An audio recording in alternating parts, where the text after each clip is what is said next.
Temps passé. Les trois fantômes du temps passé. Les trois fantômes du temps passé. Passé. Scène 1. Éclairé par une faible lumière blanche, le fond de la scène représente le jardin du paradis, peuplé d'anges, d'arbres, d'oiseaux, de papillons et de 3 mannequins de Kafka, Nazm Hikmet et de Beckett.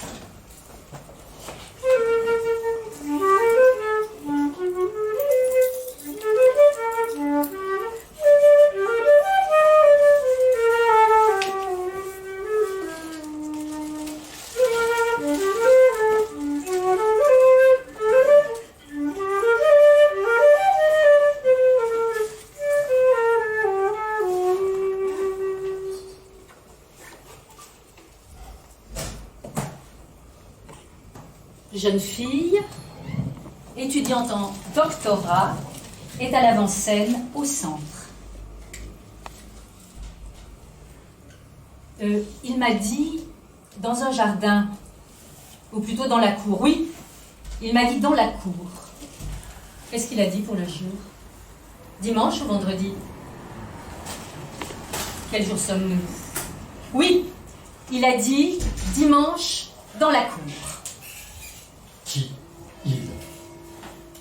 Le plus difficile, c'est d'accéder à une connaissance de soi et aussi de décider de ce qu'on veut être, de ce qu'on veut faire dans ce monde qui engendre des problèmes existentiels qui mettent en question l'identité de soi. Des problèmes existentiels qui mettent en question l'identité de soi.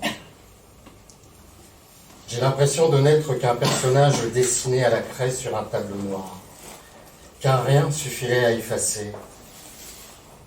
Si l'on se regarde suffisamment longtemps dans la glace, le soi devient soudain imperceptiblement autre. C'est là la définition même du concept freudien de l'inquiétante étrangeté. On a beau mener le combat, on n'arrive pas à être ce qu'on pense et ce qu'on veut être dans ce monde. Misérable est l'écrivain dont le domaine se limite au monde visible. À qui appartient cette citation? À l'écrivain autrichien Gustav Meyrink, l'écrivain du célèbre roman fantastique La nuit de Walpurgis. Pendant la Première Guerre mondiale, peu de temps avant le soulèvement qui éclate à Prague en 1917, des événements annonciateurs se produisent.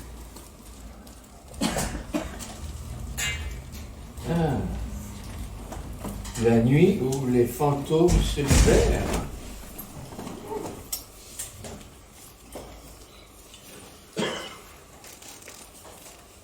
C'est exact.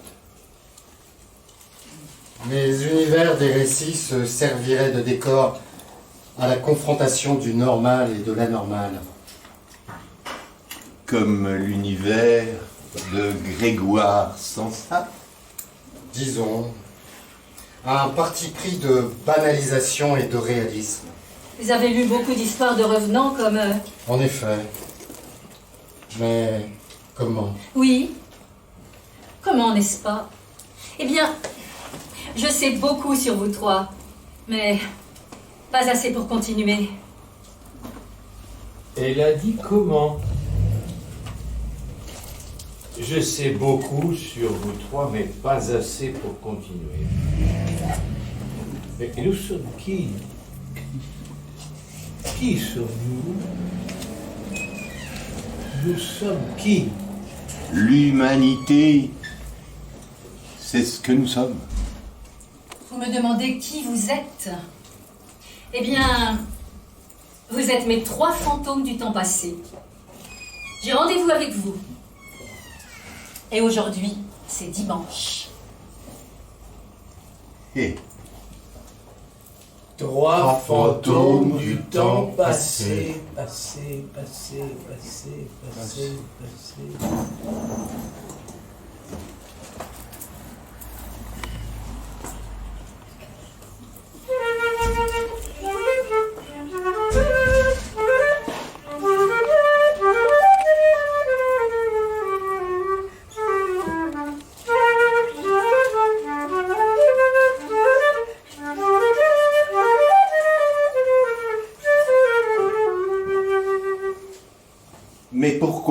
Sommes-nous des fantômes du temps passé? Vous avez la réponse. Si je savais, je ne vous l'aurais pas demandé. Comme d'habitude, n'est-ce pas? Si je savais, je l'aurais dit. Je ne vous demande pas qui est Godot, je le connais. C'est-à-dire, je sais qui il n'est pas. À propos de qui parlez-vous? De Godot. Qui est Godot? Si je le savais, je l'aurais dit. C'est le personnage de la pièce de théâtre en 2 actes, En attendant Godot, de Samuel Beckett. Étrange, étrangeté. Je n'ai jamais entendu parler de Samuel Beckett, ni de cette pièce, ni de Godot. Justement, il l'a écrite en 1948. Je ne vous entends pas. Je ne vous ai rien dit. C'est normal Qu'est-ce qui est normal? que vous n'ayez pas entendu parler de Godot parce qu'il l'a écrite en 1948. Et alors? C'est que vous n'étiez pas au monde. Vous n'êtes plus de ce monde depuis 1924. Depuis 100 ans. Et vous n'aviez que 40 ans. Ce n'est pas un peu brutal? La mort est toujours brutale. Où est-ce qu'il est? Dans le jardin du paradis. Que de jours passés une fois de plus dans le silence. C'est aujourd'hui le 28 mai. N'ai-je donc pas même l'énergie de me mettre chaque jour entre les mains ce porte-plume, ce morceau de bois? Ce dimanche 19 juillet 1910, j'ai dormi, je me suis réveillé, misérable vie.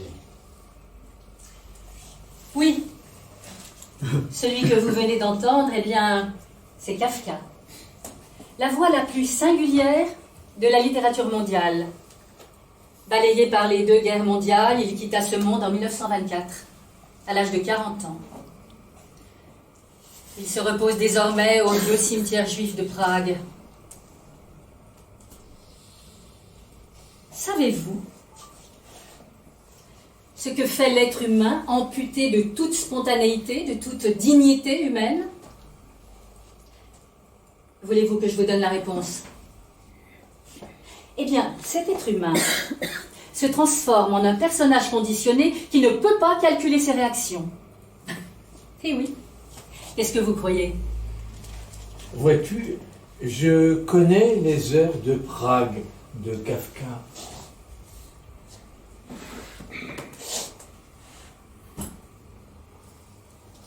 Dans Prague, tandis que blanchit l'aube, la neige tombe mouillée d'un gris de plomb.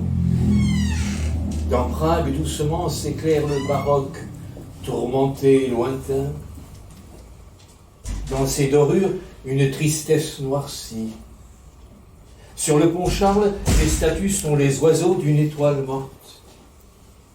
Dans Prague, le premier tramway quitte le dépôt, les vitres éclairées jaunes et chaudes.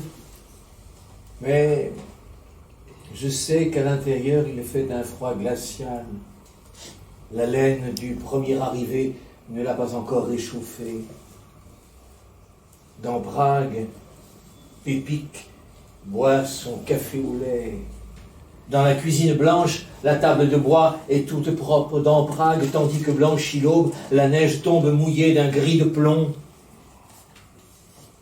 Dans Prague passe une voiture, une charrette attelée à seul cheval devant le cimetière juif. La charrette est chargée de la nostalgie d'une autre ville et le charretier, c'est moi. Dans Prague, doucement, s'éclaire le baroque tourmenté et lointain. Dans ses dorures, une tristesse noircie. Dans Prague, au cimetière juif, la mort silencieuse, muette. Ô ma Rose,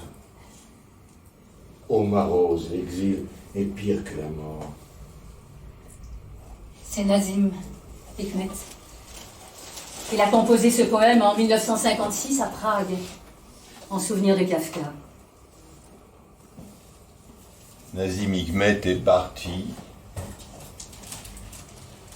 en 1963, en glissant entre le Galet et la Dune. Il n'avait que 62 ans. Leur cadet que j'étais, je suis à présent plus âgé que mes deux aînés. Moi, Biquette, je suis ce cours de sable qui glisse entre le Galet et la Dune. La pluie d'été pleut sur ma vie, sur moi, ma vie qui me fuit, me poursuit et finira le jour de son commencement. Cher instant, je te vois dans ce rideau de brume qui recule, où je n'aurai plus à fouler ces longs seuils mouvants et livrer le temps d'une porte qui s'ouvre et se fait referme. J'ai le bonheur de vous présenter mes 3 fantômes du temps passé. Kafka, Nazim Hikmet et Samuel Beckett.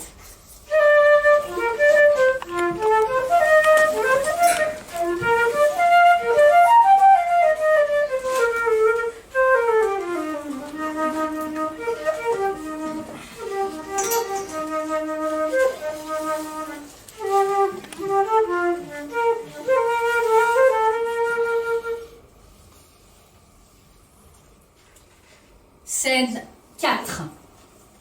Cafétéria de la faculté. Une table dans un coin. Jeune fille est avec son directeur de thèse portant une chemise jaune.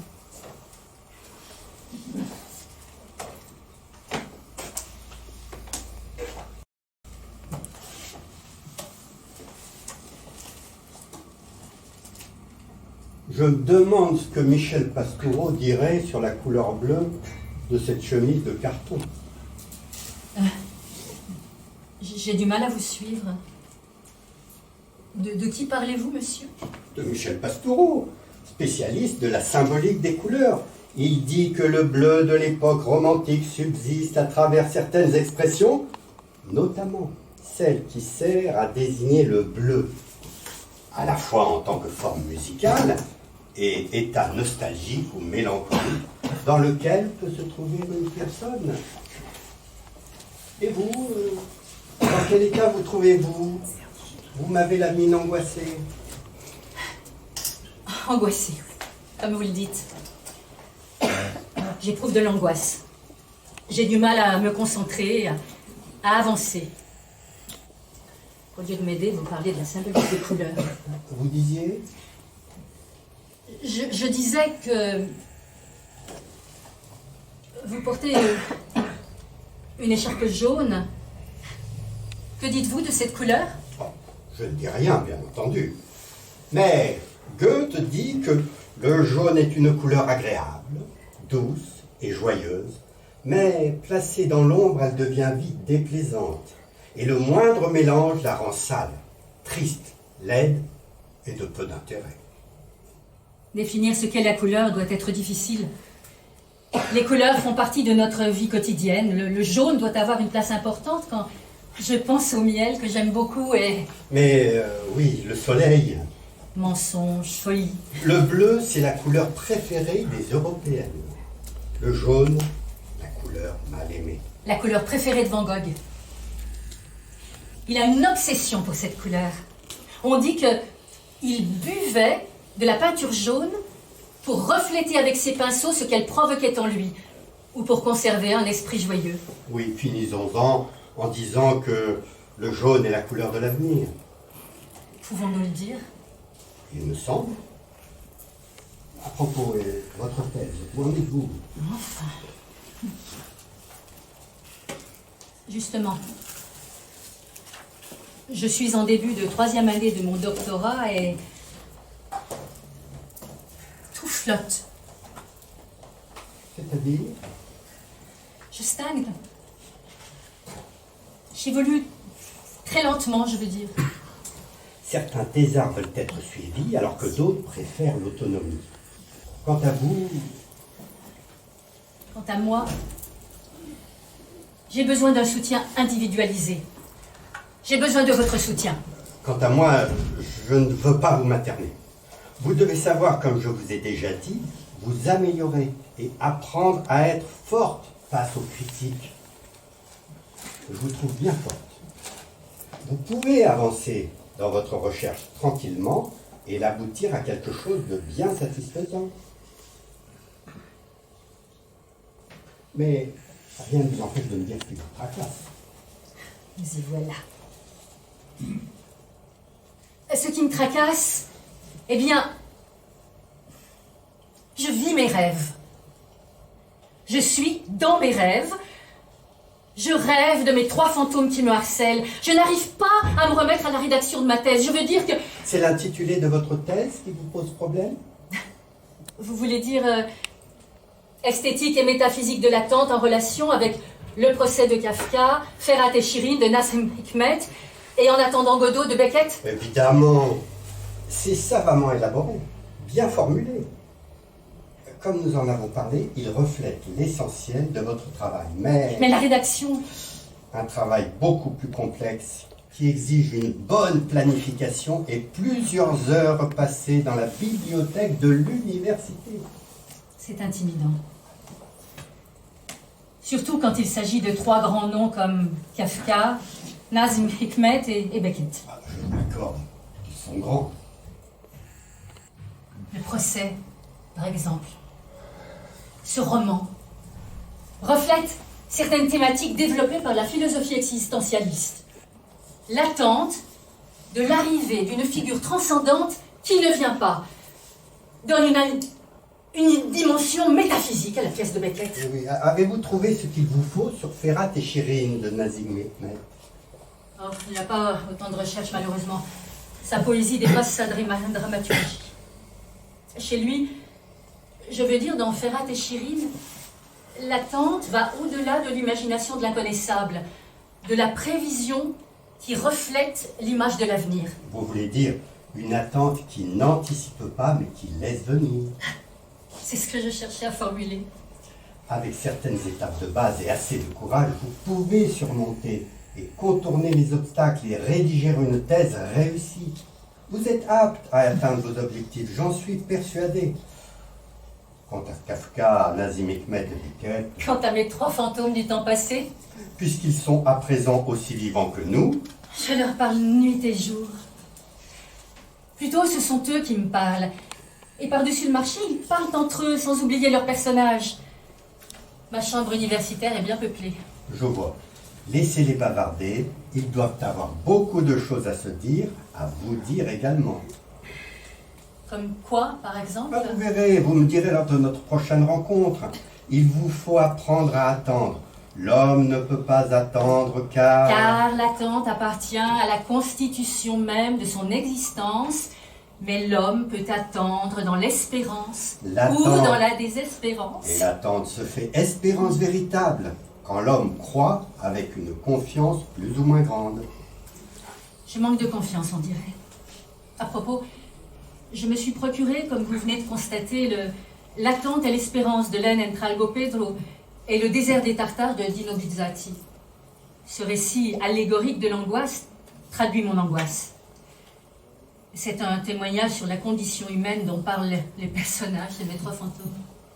La thèse, ça se travaille. Il ne faut pas avoir peur de l'échec. Votre Beckett se sent beaucoup plus chez lui dans l'échec. Pas moi. Moi, si. N'ayez pas peur de rater encore, rater mieux. Oui. Encore et encore, tant mal que pis encore, jusqu'au dégoût des deux. J'ai hâte de lire votre thèse. Il me faut en finir une fois pour toutes.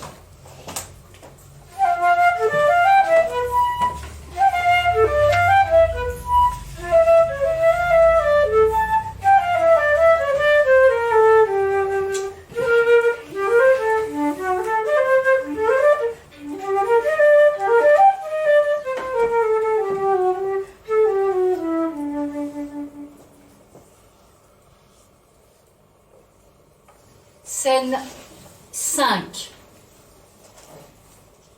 Tous les trois, à tour de rôle, s'adressant à la jeune fille. Que voulez-vous de nous? Pourquoi nous inviter? Vous de nous? La chambre de la cité universitaire dont on voit le bureau derrière lequel est assise la jeune fille. Elle travaille à l'ordinateur.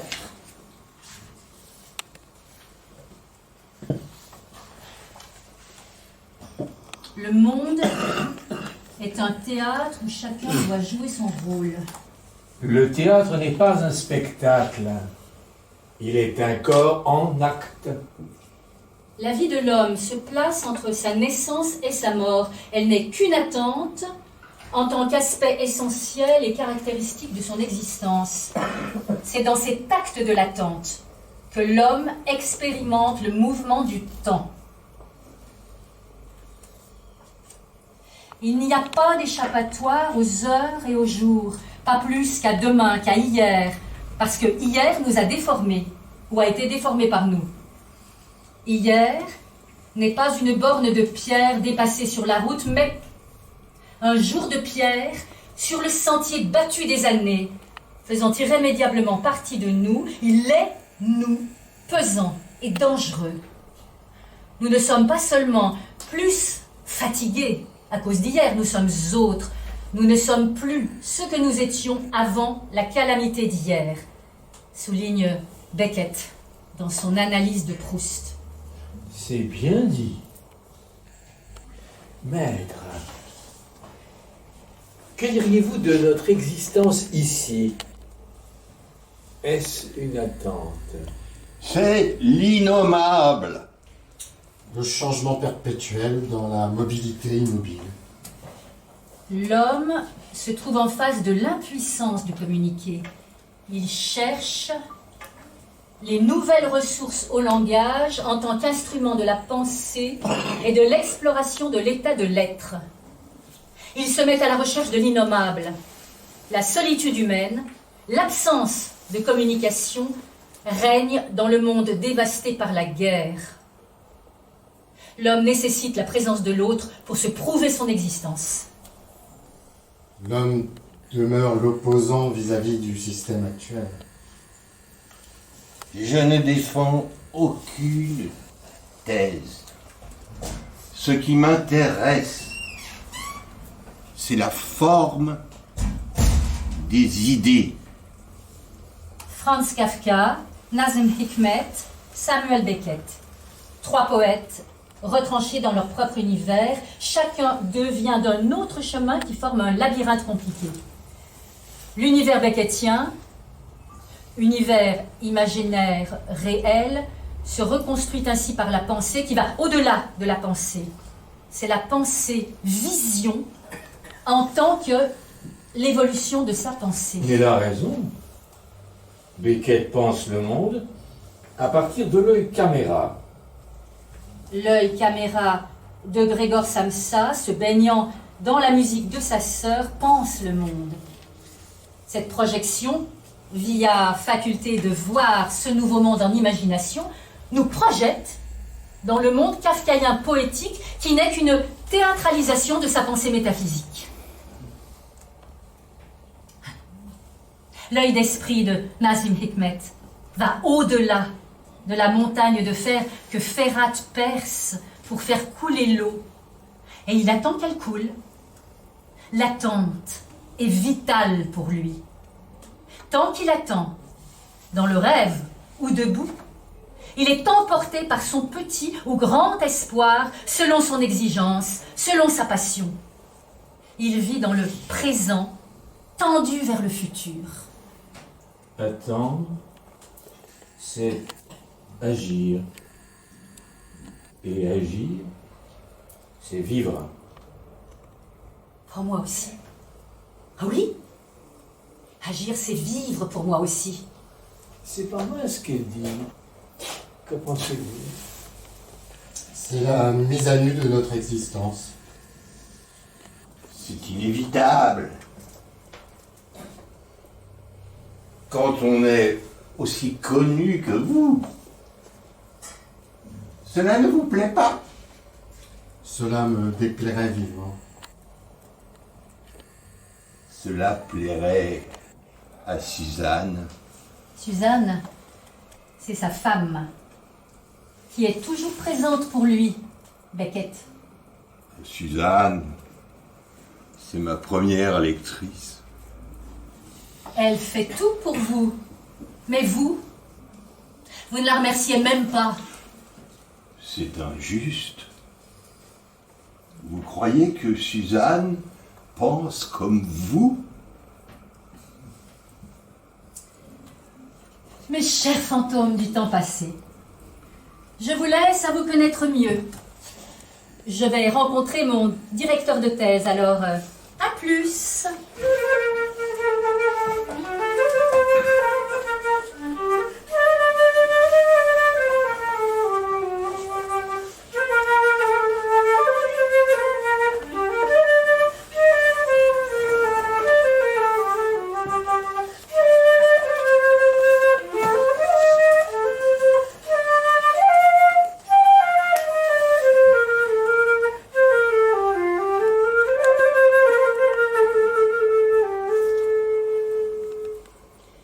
Scène 6. Elle est partie sans me répondre. Elle se perd dans ses pensées flottantes. Je dois beaucoup à Suzanne. C'est vrai, mais Et quoi? elle ne voulait pas qu'on parle d'elle. Ah, les femmes. Je les ai tentées. Mais nous avons vécu séparés.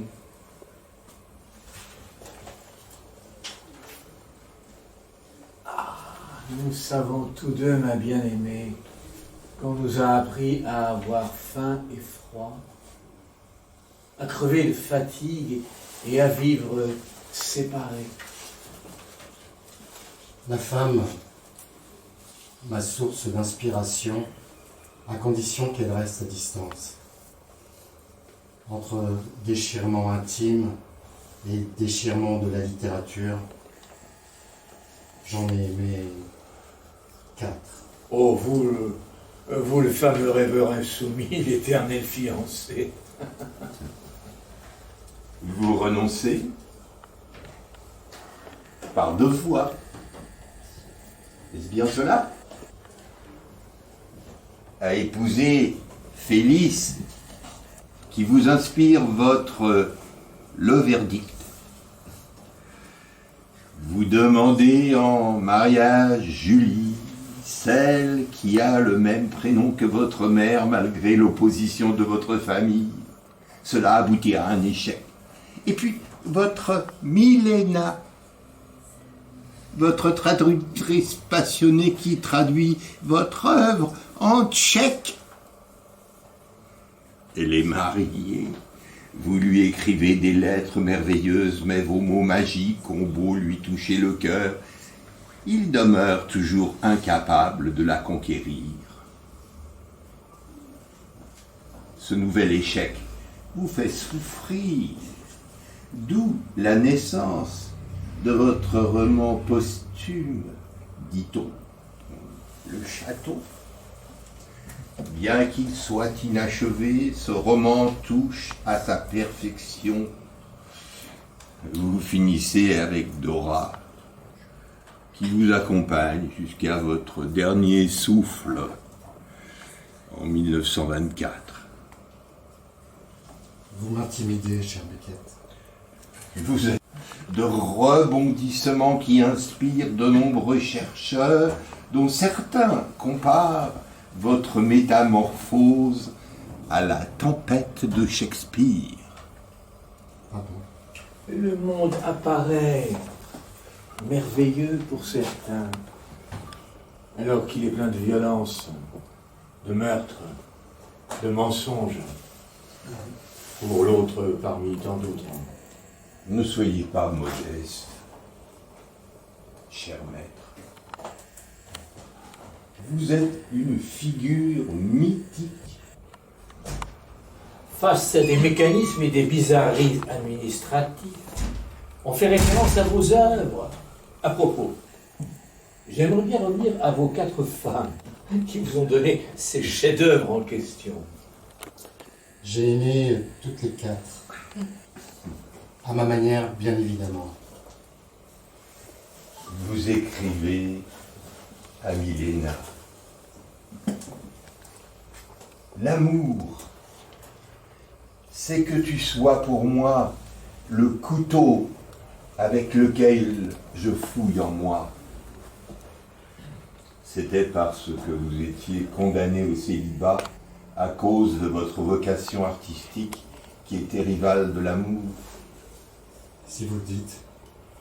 Je n'y ai jamais pensé ainsi, je veux dire, j'étais jeune. L'éternel fiancé que vous fûtes. Vous êtes à présent l'éternel jeune. Et vous, poète turc exilé, voudriez-vous nous parler de votre vocation,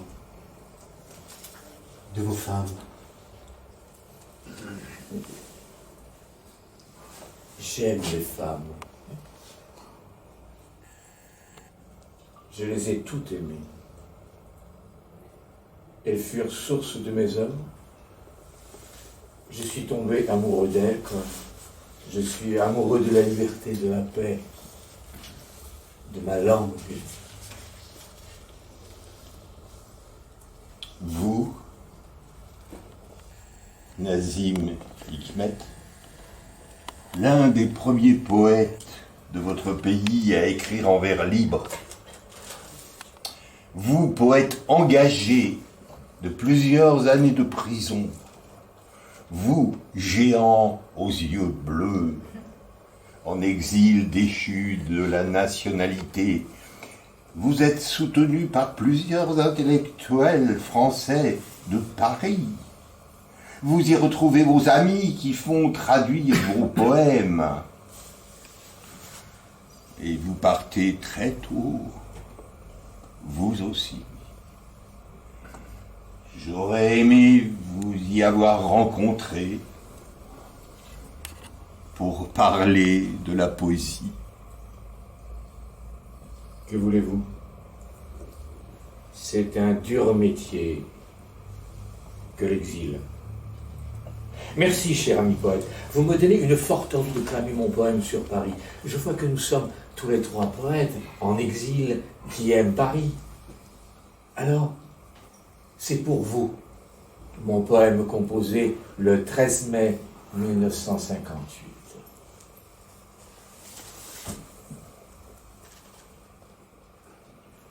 Pendant qu'il est encore temps, ma rose, avant que Paris ne soit brûlé et détruit, pendant qu'il est encore temps, ma rose, pendant que mon cœur est encore sur sa branche, me voici par une de ces nuits de mai, t'appuyant contre un mur du quai Voltaire.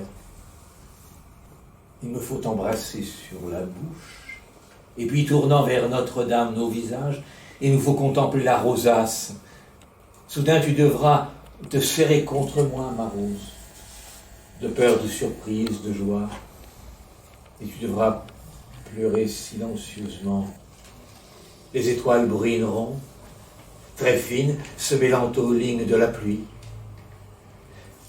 Pendant qu'il est encore temps, ma rose, avant que Paris ne soit brûlé et détruit. Pendant qu'il est encore temps, ma rose, pendant que mon cœur est encore sur sa branche, en cette nuit de mai sur lesquelles il nous faut aller sous les saules, ma rose, sous les saules, pleureurs, trempés. Je dois te dire les plus beaux mots de Paris, les plus beaux ceux qui ne mentent pas, puis en sifflotant il me faut crever de bonheur. Et nous devons croire aux hommes pendant qu'il est encore temps, ma rose, pendant qu'il est encore temps, ma rose, avant que Paris ne soit brûlé et détruit. Pendant qu'il est encore temps, ma rose, peuple de Paris, ne laisse pas détruire Paris. Cher ami poète dramaturge, je viens de prendre connaissance de votre pièce de théâtre, d'une histoire d'amour de légende. J'aimerais vous entendre nous en parler. Ah, vous voulez dire Ferhat et Shirin, pièce que j'ai écrite en prison, oui. Oui, mais si vous en avez envie, bien entendu. C'est l'histoire d'amour de légende de Shirin et Ferhat. Il s'agit de l'alimentation en eau de la ville d'Asmaya, ville du nord de la Turquie, construite dans une vallée de la montagne. Le jeune homme ne se laisse pas décourager par l'ampleur de cette tâche pénible qui lui prendra des années interminables d'attente. Une œuvre à vocation sociale et solidaire.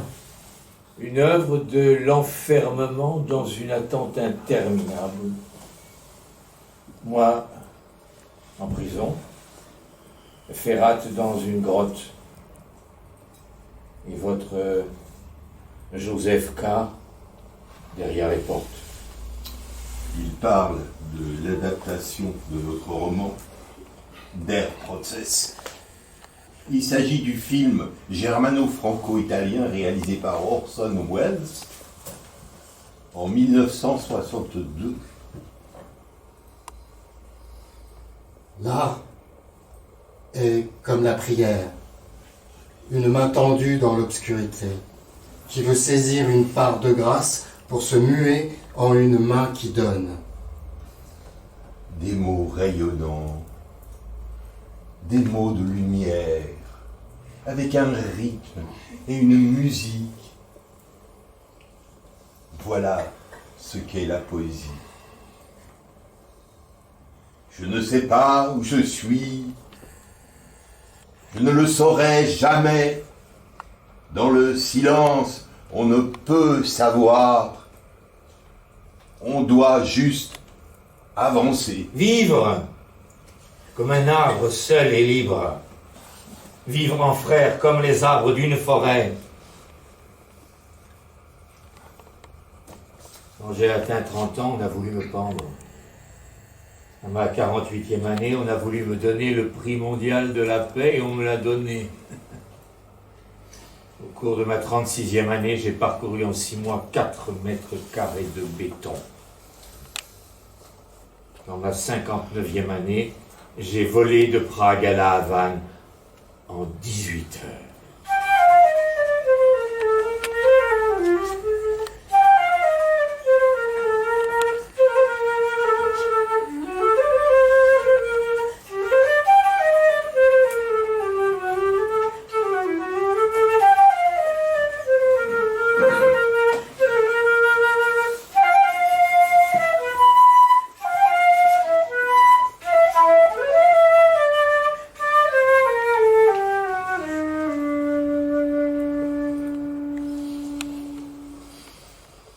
Scène 7. Avez-vous fini de traduire Ferhat et Shirin? Je viens de le faire. Je vous écoute. C'est une pièce de théâtre, en 3 actes, écrite en prison en 1948. Poète dramaturge, Nazım Hikmet s'inspire d'une histoire d'amour de légende. Nakas Ferhat, peintre décorateur, tombe amoureux de la princesse Shirin. Elle lui demande sa main, celle-ci l'accepte, à condition que Ferhat fournisse à sa ville d'Amasya de l'eau à partir d'une vallée lointaine. Ferhat s'engage dans une activité corporelle en attendant que l'eau coule vers la ville et qu'il retrouve Shirin, sa bien-aimée. Désirant transformer la nature en se servant de sa connaissance, de sa passion et de son dévouement révolutionnaire, Ferhat n'existe que sur le mode de l'attente, dans laquelle perdure sa présence pour le futur. Chez Nazım Hikmet, l'attente devient une habitude. Ainsi devient Ferhat porte-parole de son créateur, tout comme Zarathustra qui se réfugie dans les montagnes afin de méditer et qui devient porte-parole de la philosophie de Nietzsche. Vous aimez bien Nietzsche. Je vous lirai, si vous voulez bien, un petit fragment de Ferhat et Shirin. Je veux bien, mais n'oubliez pas de me passer votre traduction.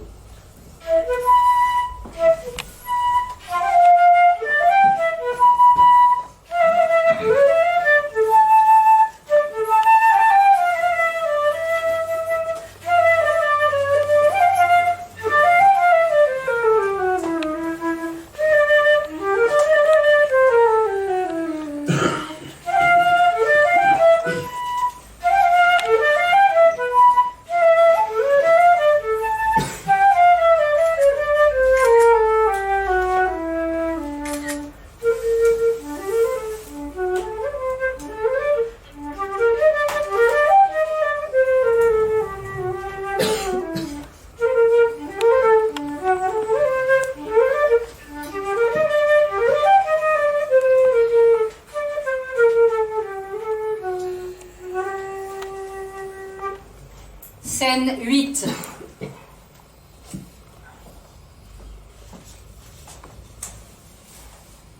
Cela fait 4 mois que tu ne travailles pas.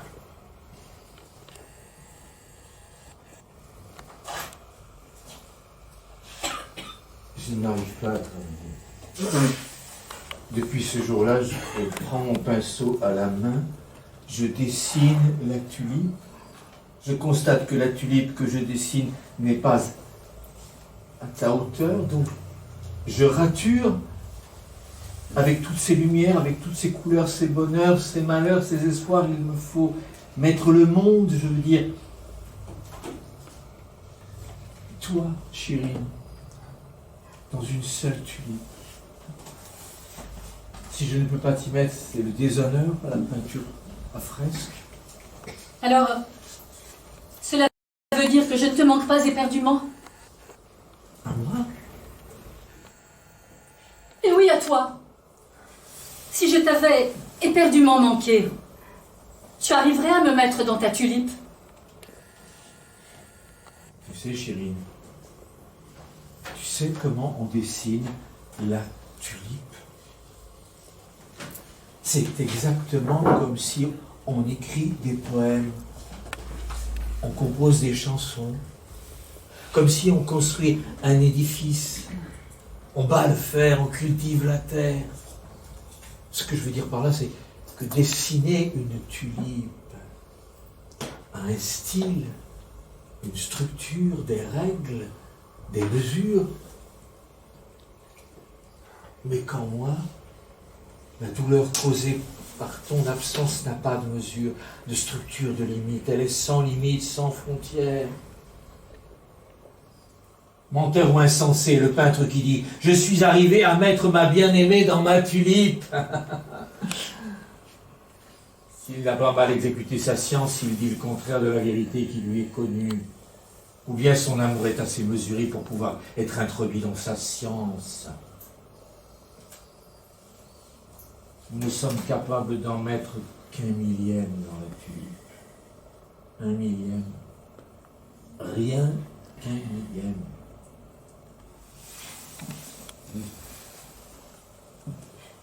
Une moitié de la pomme, c'est toi. Et l'autre moitié, c'est moi. Pourquoi es-tu toujours debout? Laisse-moi te regarder. De face, chérie. De face. Pourquoi pas de près? Serais-je moins belle de près? Toi, chérie, tu es toujours et partout aussi belle de près que de loin. Comme la langue que tu parles. Tu es belle comme la langue turque.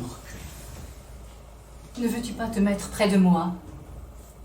Comme si on se mettait sur le gazon, à genoux, genou à genou, face à face.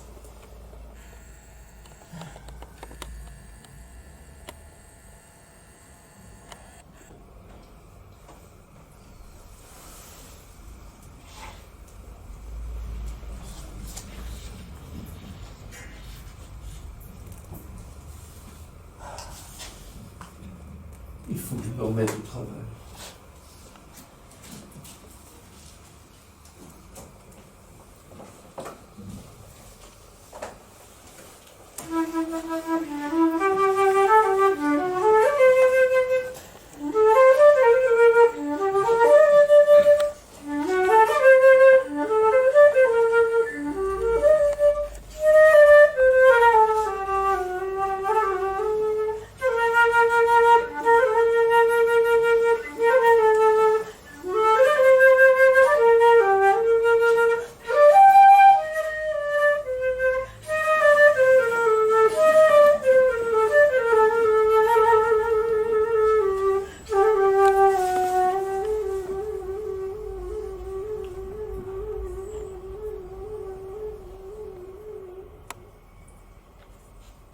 Scène 13. Quelle époque sombre nous avons vécue. Tout semblait plongé dans le chaos et la confusion. Oui, le monde semblait et semble encore, j'imagine, être un endroit étrange et absurde. Il est difficile de trouver un sens à tout cela. Oui, mais nous ne devons pas abandonner l'espoir. Nous devons continuer à écrire, à créer, à lutter pour un monde meilleur. Un monde meilleur. Dites-vous, est-ce possible? Peut-être pas dans notre temps, mais peut-être dans un avenir lointain. Nous devons avoir foi en l'avenir. Nous devons croire en la capacité de l'homme à changer les choses pour le mieux. Et que dire de l'aliénation et de l'oppression bureaucratique? Les labyrinthes de la société moderne, où les individus se sentent écrasés par des forces impersonnelles et incompréhensibles. Je vais être court, et je dirais encore l'espoir et la résilience face à l'adversaire. Qu'allons-nous dire de l'angoisse, de l'attente, du désespoir face à la condition humaine et du non-sens de la vie? Mais comptons sur la capacité de l'homme à trouver la beauté et la force dans les moments les plus sombres, à lutter pour la justice et à croire en un avenir meilleur, malgré les obstacles. Ce n'est pas si facile que ça. Nous ne sommes pas arrivés à détourner ces obstacles. Nous ne sommes pas arrivés à détourner ces obstacles. Vous non plus d'ailleurs.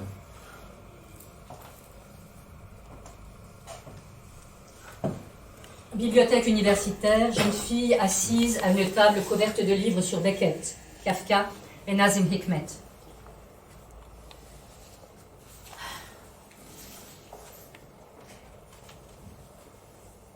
Pourquoi Beckett? Pourquoi Kafka? Pourquoi Nazim Hikmet? Quel lien obscur me pousse à explorer leur monde d'attente interminable? Nous sommes les miroirs de tes propres tourments, les reflets de tes angoisses les plus profondes. Tu nous as choisis parce que nous sommes les voix de l'aliénation et de l'oppression, les témoins silencieux des méandres de l'âme humaine. Je me sens comme une âme errante dans votre monde de mots. Oh oui, c'est cela. Je vais écrire sur vous, Kafka, Nazim Hikmet et Beckett. Je vais révéler votre vérité au monde, votre vérité intemporelle et universelle. Et dans cette vérité, tu trouveras la clé pour déverrouiller les portes de l'avenir, pour éclairer le chemin obscur de l'humanité. Nous sommes les prophètes de la désolation, mais aussi les architectes de l'espoir. Alors c'est cela. Vous êtes les messagers d'un nouveau monde, les visionnaires d'une ère d'incertitude et de changement. Vous avez tant à offrir au regard du XXIe siècle, une vision nouvelle, tant à enseigner sur la résilience et la délivrance. Kafka et moi sommes les deux faces d'une même médaille, les deux pôles du même désespoir. Dans nos mondes de cauchemars, tu trouveras la vérité sur la condition humaine, la vérité que le XXIe siècle refuse souvent de regarder en face. Nous sommes les gardiens des abysses, les explorateurs du néant. Tu nous as choisis parce que nous incarnons l'essence même de l'absurdité humaine, la quête sans fin de sens dans un monde dénué de toute signification. Mais quel est le lien entre vous trois? L'attente.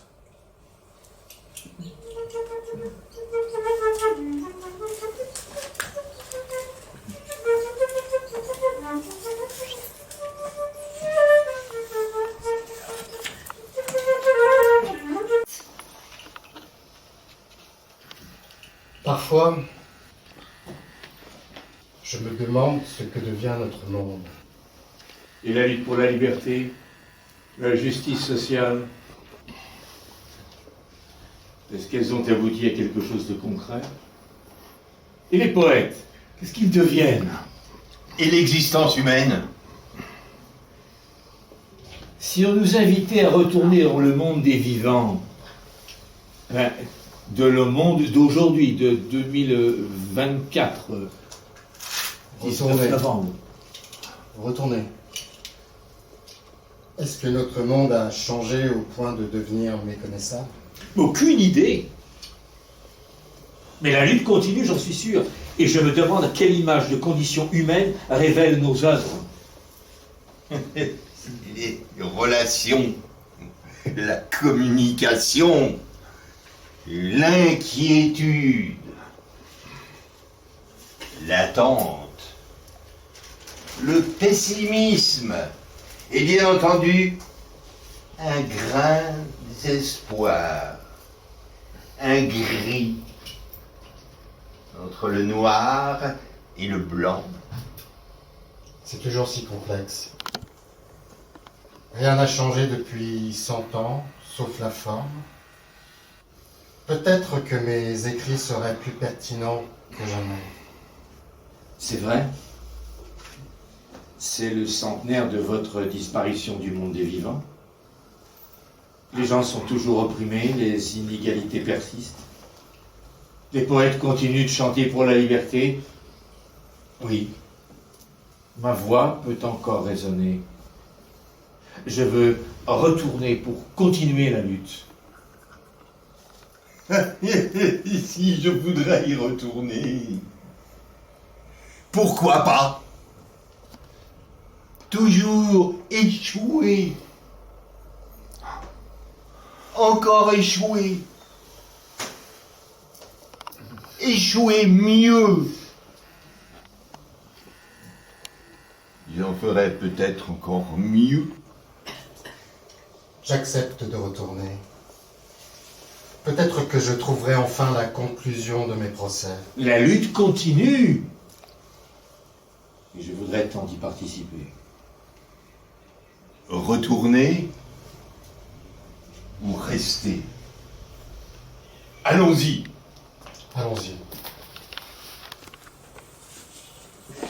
Tandis que disparaissent les ombres de Kafka, Nazm Hikmet, Beckett, il reste l'écho de leurs mots, nous rappelant que même dans l'obscurité la plus profonde, l'esprit humain cherche encore et encore la lumière de la vérité. Les trois fantômes du passé. Les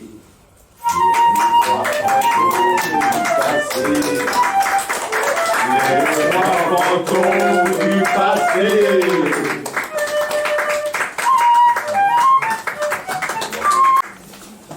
Madame l'autrice, l'auteur.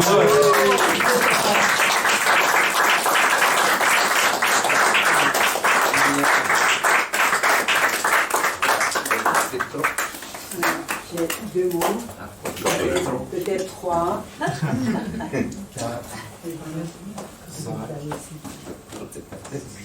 Je remercie infiniment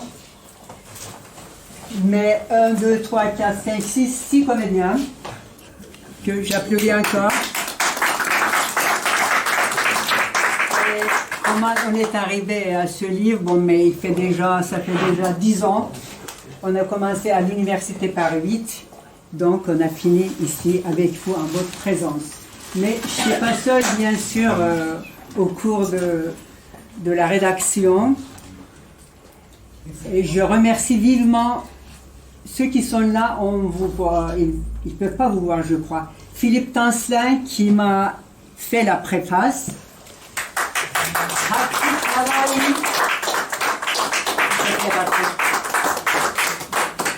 Qui a fait les 3 fantômes, peintre, poète, qui a fait les 3 fantômes, l'illustration du livre, et Ata Voilà, il est là, vous pouvez le lire, venez. Qui a fait la maquette. Et vous, avec vous, on a réalisé cette soirée, lecture théâtrale. Donc je suis vraiment très heureuse. Il y a une autre chose que j'aimerais bien préciser. Nazım Hikmet, peut-être on avait mis un peu plus, c'était pas qu'il était turc, mais c'était qu'il voulait, il était très connu par ses poèmes, mais il voulait mettre en scène, ou bien que quelqu'un mette en scène, une de ses pièces. C'était un peu la Ferhat et Şirin que nous avons traduit avec Serpil Ekin à l'Université Paris 8. C'est notre traduction. Et après, pour le Printemps des poètes à l'Université Paris 8, Philippe avait déjà mis en scène une petite partie. Donc ce soir, avec vous, Nazım Hikmet, je crois qu'il est très content. Les trois fantômes aussi sont très contents. Beckett, que je connais à travers Serpil Ekin qui a fait sa thèse sur Beckett. J'ai repris, je l'ai copié, j'ai pris moi aussi pour ma thèse. Donc Bruno Canet, avec qui j'ai travaillé dans le département de philosophie, que je remercie vivement. Donc on a pris beaucoup de routes ensemble. Mais ce soir, je suis heureuse de l'avoir abouti et de l'avoir fini. On a fait, c'est pour avant-goût du livre, on a fait certaines scènes, comme Catherine, que je remercie vivement, c'était elle, meneuse de la pièce. Et donc, il y en a encore plusieurs scènes que vous allez découvrir, que j'aimerais vivement que vous découvriez. Les livres sont là. Et donc, on va signer peut-être avec Patrick qui a fait la couverture. Voilà, merci d'être ici. Et on a un petit buffet pour lever pour un pot d'amitié. Merci beaucoup, vous êtes formidables. Merci.